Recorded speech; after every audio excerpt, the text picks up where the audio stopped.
chimichurri can probably go down as one of the world's top 10 favorite sauces. I often feel in this part of the world, especially in the plant-based community, this sauce is overlooked. And for the most part, I get it. This sauce is mostly associated with being served with meats. But don't let that stop you. Today's video is not only about how to make this sauce, but also how to change our perspective to let in more delicious ideas that we can serve in the kitchen or in life. We're starting this meal out by making our chimichurri sauce. Keep in mind, most of the ingredients I'm using are authentic to the root of the sauce from Argentina. But my take was to mix up some fresh and dry herbs to make this more potent in the areas and flavors that I find interesting. So everything you have is gonna go right into the food processor. No worries if you don't have a food processor. You don't need to head out to the hardware store and, grab a new power tool.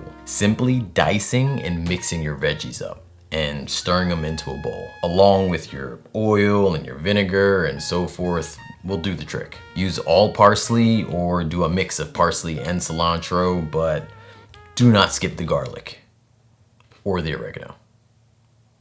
Yeah, and the red pepper flakes more or less if you like. You could also switch out that vinegar I talked about with white wine vinegar or even a rice vinegar or apple cider vinegar. Different tastes with each, but delicious nonetheless. It's a great idea. Once you mix everything up, give it a quick taste and forget about it. This isn't gonna be the official flavor or the final flavor. The whole reason you're forgetting about it is so you can develop and build the flavors. So in the fridge it goes. But this gives you an idea. This way you can adjust as you go. Next up is our rice, and that's because it's gonna take the longest to cook. Although, once you get rice started, it's one of those things you just let go and does its own thing. So step 1, make your chimichurri sauce, put it away. Step 2, make your rice. But a shortcut would be to use that rice that you've already made that's sitting in the fridge for meal prep purposes. If you do that kind of thing. Step 3, we're pulling together this beautiful, saucy, black bean sauteed recipe. Bold statement incoming. This black bean recipe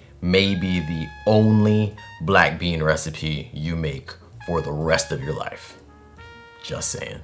Bold statement over. Get your onions going with a little bit of oil, and that depth of flavor in your recipe is really gonna come from here. You can sizzle your onions for a short period of time, long period of time, or anything in between. When I need to get dinner on the table quickly, I usually go for somewhere like an 8 to 10 minute cooking time with this. We're still talking about the onions here, not like the whole recipe. The rice is gonna take, 35 to 50 minutes anyway, so there's really no rush to get this whole thing completed. I guess unless you're one of those cool meal prepping people that like to get everything out of the way ahead of time. Guilty.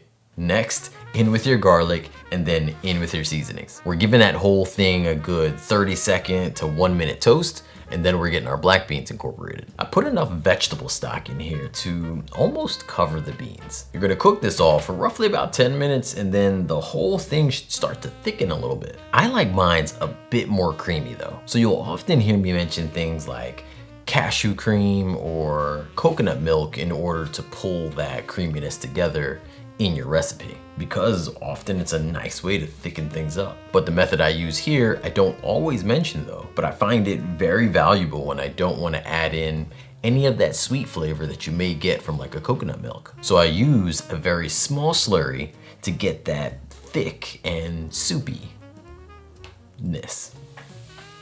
Yeah, if I had 2 burners on camera, you would see me at some point letting the black beans do their thing, and then going back to the rice to have that chimichurri sauce stirred inside.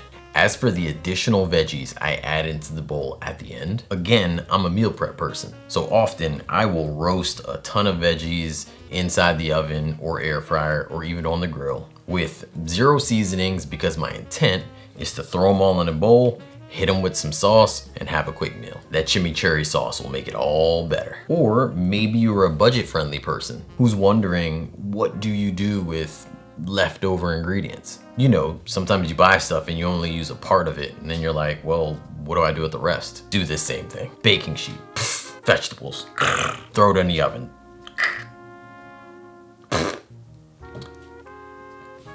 I'm working on that sound. And bam, at some point within your week, all of it ends up inside of a bowl, slapped on sauce, and into the mouth. Lastly, I'm starting a cooking club. This club is for my blog. This club is for people who like to cook, win great prizes, and give to a great cause, simply by making yourself food from my website. Details for that will be linked in the description along with this recipe, or you can head right over to my website, makeitdairyfree.com. Thank you so much for watching. I love you guys. Until next time, believe in good. Peace.